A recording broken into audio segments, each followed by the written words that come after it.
For the first time. This is a segment of the program where we get to review Christian literatures.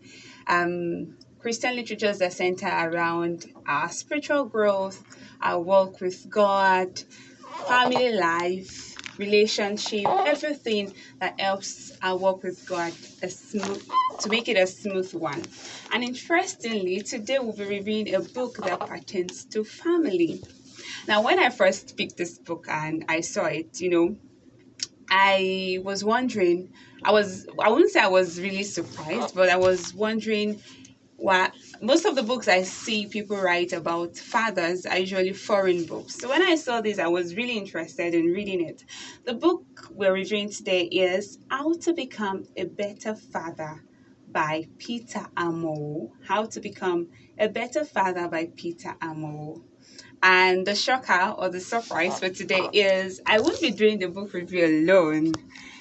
I'll be reviewing this book alongside the author.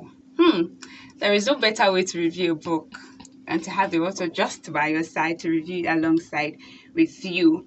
Now, when I picked up this book, the part of the book that caught my attention the most is the caption on the front page. It says, "Your fathering skills do not automatically tag along with your Y chromosome your dad gave you." That got me thinking, and I just wanted to know what this book is all about.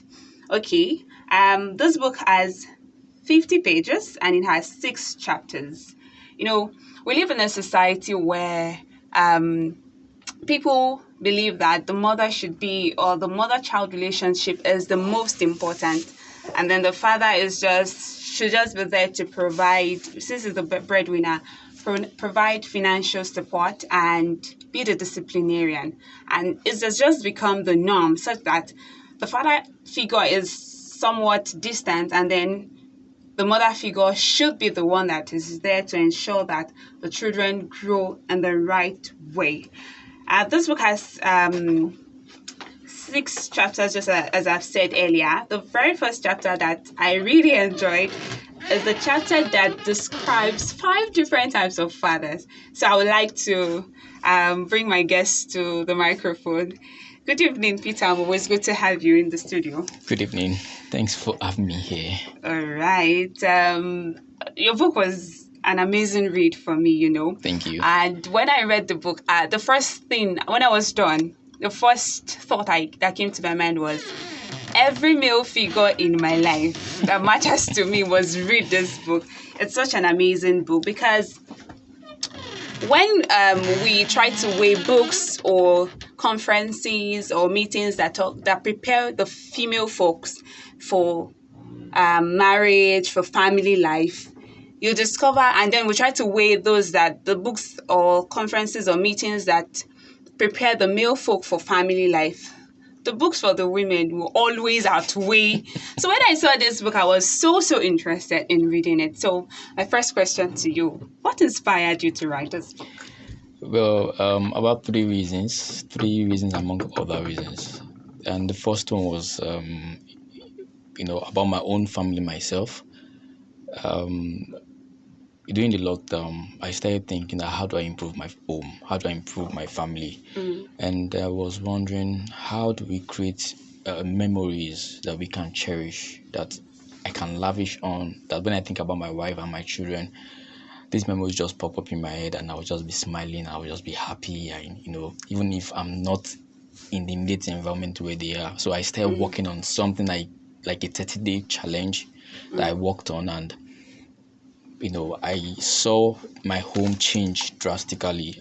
I saw my wife and I experience, an awesome transformation, and I felt, man, this shouldn't be alone for me, my own, and that was point one. The second was, I was on a study group meant for men with MOB. That's someone I look up to very well. And in the course of it, there was this statement that kept ringing, that men are bleeding. Men have issues. We think men have it all together, but the truth is that men are bleeding and have issues and have no one to, take it, resolve for them or want to talk to. So I saw different men open up I saw homes also healed. It wasn't a function of let's pray. No, it was more like a therapy session. It lasted for like about 4 weeks, but then what happened was amazing. So I said we need to take this further. And then the third thing was there was this outbreak of rape. And among all the solutions that was proffered, I was wondering, okay, most of the ones that were done for men was about reaction, was about attack, castrate, send them to prisons. Okay, so what about where it first went wrong? Are we not going to talk about that? Okay, I haven't done all you've done. What about the ones that are already the ones we're already breeding? Because there is a culture already which we unconsciously subscribe to, which is a rape culture. When someone does something and get away with it, that it's a culture that is there, and that's the rape falls in that category. So I said we need to start a conversation where men begin to talk to men, not just women leading the campaign alone, but men themselves need to arise and start talking to each other within themselves and even from other reputable and respected men, now to curb this, crisis and have a better society. So these three things, among other things, stirred up this book. Wow, great, great, great. I would like to pick on your word. You said men are bleeding, yes, and that they do not have someone to talk to.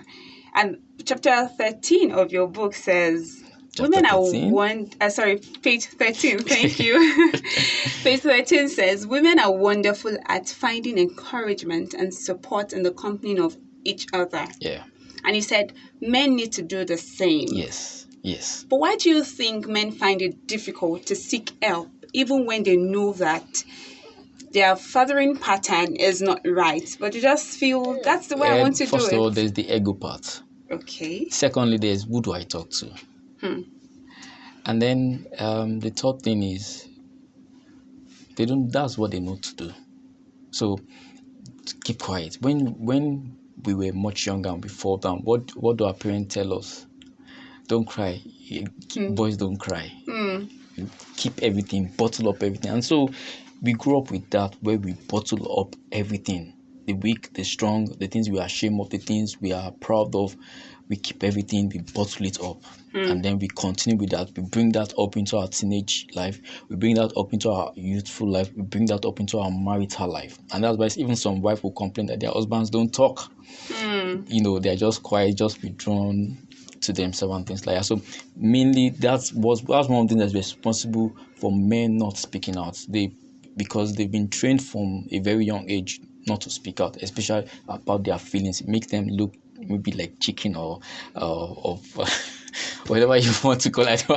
I don't want to go that way. I get your point. So how do you think men can unlearn this way of life? Yeah, you need to first of all be aware that there's something wrong with your fathering skills. If you're not aware about something, or you want to be better how you bring up your children, once you come to that point, or you can bring yourself to that point, the next thing is, okay, where do you learn? Who can you learn from? Women have what you call a support system. For men, we are more of low rangers, or probably wrong support system. So the next thing is have a support system. Have someone that can sit you down, tell you the truth. If you are wrong, you are wrong. If you are right, you are right. Have someone who can cater to you spiritually. Have your wife in that same circle, and begin to do things differently. Begin to even sit down and ask your children, okay, where did I go wrong with you? When I was growing up, you can ask our parents that. Sure. In fact, when our parents are coming in, or when my dad is coming in, it's like, okay, you were not reading before you came in, you're watching TV, get a book, start reading, start forming your reading, even if you're not reading at all. So are you going to look into that and say, no, you didn't say this well, you should have said it this way? No. But if you can sit your children down, sit your wife down, ask your wife, okay, where have you got it wrong? And if you can apologize to your children, oh, I'm sorry, I shouldn't have done this way, I did it this way, you will get better at it. Beautiful. I hope fathers are learning this evening.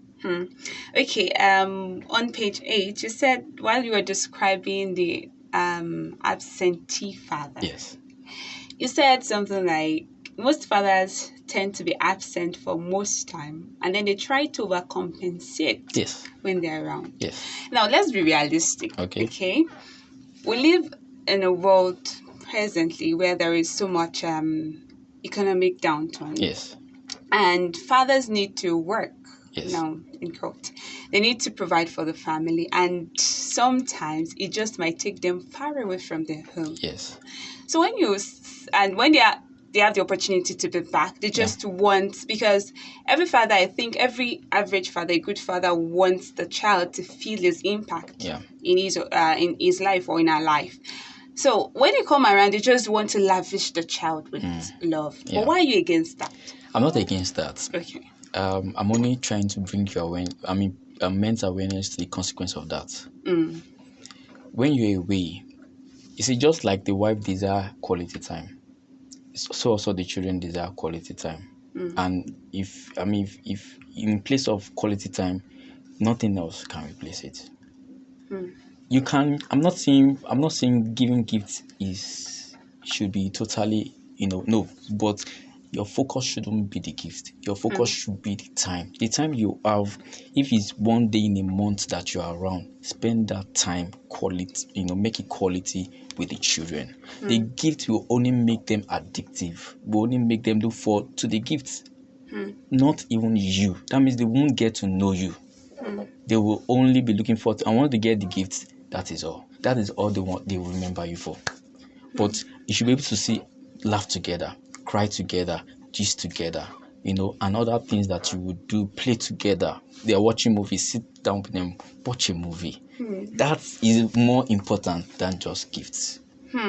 So basically, you're saying that it is the overcompensation that you're against. Yes. You should not overdo it with gifts. Yes. Okay. Great. Because some children will say, okay, they won't talk to their parents, but their parents, is it money you need? Send money. Is it this? But the child actually wants to talk and wants the father or the mother to listen to him or her. Great. That you can't replace with gifts. Yes, I totally, absolutely agree. Absolutely agree. In your book, you said something like, and just now while you were talking, you said a father should apologize to their child when they're wrong. This is Africa, right? Okay. And average African father. Yeah.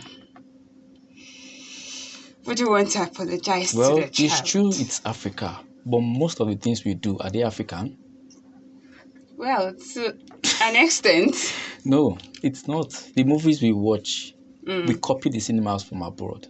The way, many of the things we do, they are imported. They are not, we didn't manufacture them. So when you say African culture, we are using that as an excuse for behavior. We are not being open-minded. And when I was growing up, I can say they're African men, real African men.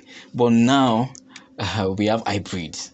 And that means we need to improvise in our parenting skills. And that way, listening to your children comes along. Because like this afternoon, something happened, and I was telling the mother of if a friend, I said, look, this girl, what she knows is way, way higher than what we knew when we were as old as her. That means that today, even parents learn from their children. True. So why can't you apologize if you are wrong? There was something that happened to me when I was much younger. We had an event at home, and we were looking for a tool. I was trying to do a repair, and where I thought I kept it, it wasn't there. But somebody elderly in the house showed up and said, "It's there." I said, "It's not there." He said, "It's there." I said, "At the end of the day, we found it somewhere else." I was angry. And when he got to know, instead of the person to just say, okay, he just walked away, just ignored, like it never happened. And man, that's one of them I can remember till date. Sure. Because it registered, the impact registered in my memory, and it didn't come, it came with pain. So, but if he had said, okay, sorry, Mabino, it would have gone. In fact, I'll be seeing it in a different angle today. Sure. That's absolutely true. Okay. With a society filled with so many imperfect fathers. Yeah. And can you describe to us what a role model kind of father should be? A committed father. Well, a committed father, in summary, is someone who is very, very much interested in the children in the home and who has the capacity to allow them become what they've been designed originally to become, not what he wants to become. To top it up, is somebody who also leaves a legacy that can be treasured for a long time when he's passing away. That's because a man is not just a man. A man is the beginning of a lineage. So if the foundation is not set straight, it's going to continue until somebody breaks the cycle. So somebody who is ready to sacrifice and lay down good legacies that forever will run in that lineage, I would describe as a committed father or a faithful father, ready to pay the price. Because in the forward, you don't have that, but in the forward it said it's a prized calling.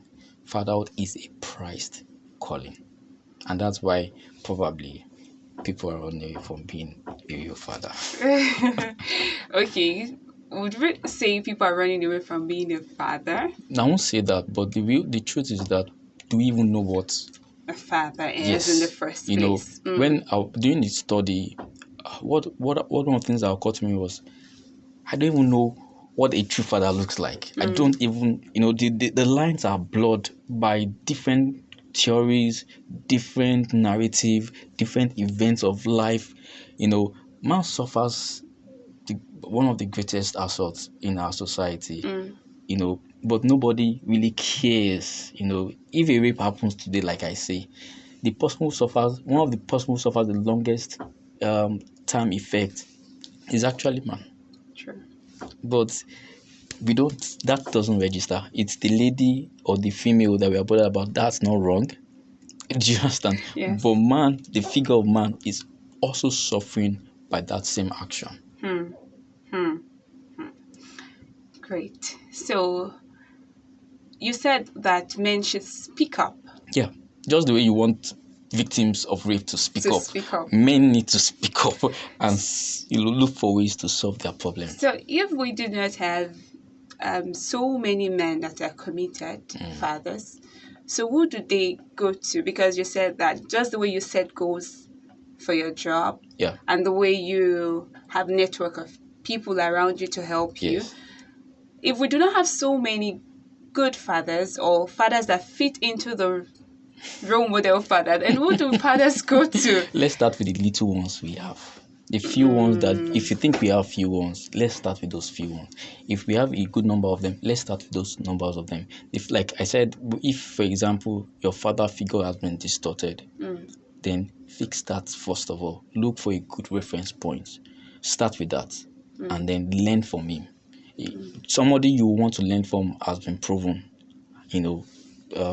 Test. He has gone back, gone forth and back. He has gone through the issues and he has turned out right. And you can see the testimony from the children. So start with that. Then other things will follow. I think I'm beginning to see also trainings for parents. Before we had no trainings for parents, but trainings for parents are beginning to show up. So you can also continue with that, and you can also get the book too, and practice. The book comes with a work, also comes with a side. It has its own, it has its own workbook that you can personally use to work on yourself, and then get transformed. When you said the book has a workbook, yes, it has a workbook. I was out. Great. Okay, so I wish we could keep talking on and on, but time is not on our side. So, what word do you have for fathers that probably just discovered that the path you're touring as a father isn't the right path? What can they do? Is it too late? No, it's not too late. It's not too late because they can still change. It's only when they've given up that it's late. But so long as they desire to change, even if their children have gone old and they've gone to their homes, they are married, they can still make do with the time they have left, before passing on to set some records straight, to correct some parts, and begin to experience changes. It may not happen suddenly, but consistency will make it last even longer when it happens. So it's not too late for them to start now. Whether they just got married, whether they've given birth to their children and their children are married, or they're not even married at all. They're not yet, even yet. In fact, it's better you know all these things before you even get married, so that you from the beginning, you begin to correct some things. You begin to you get on the right path from the beginning. If, for example, I'd known early before I got married, probably I would have included it as part of my marriage counseling session, and I'll be way better than now. So it's not too late. They can start. The first thing is awareness, and so taking it further is, learning from people you look up to. Find someone good to look up to and learn from the person and begin to practice what you learn. Daddies, you can hear that. It's not too late to start the journey again. And this time, start it right. You can, one way it did mention is you can pick up this book and read. This book is, it's priceless. A very short read, but each page is loaded. So, do we have the hard copy yet? The hard copy will be out next year, though there are high demands for the hard copy, but they will need to wait till next year. All right, how can they get the soft copy? I know people are itching, they want to read. Okay, they will just log on to petermo.com/betterfather. Okay. They'll get it there. So you can log on to Peter Amo. Peter Amo is spelled peterAmoo.com/betterfather. peteramo.com/betterfather. It's good to have you on the program. Thank you. I just wish that we could just keep talking and talking and talking. All right. Thank you so much for joining us. Thank you for being a part of our book review for today.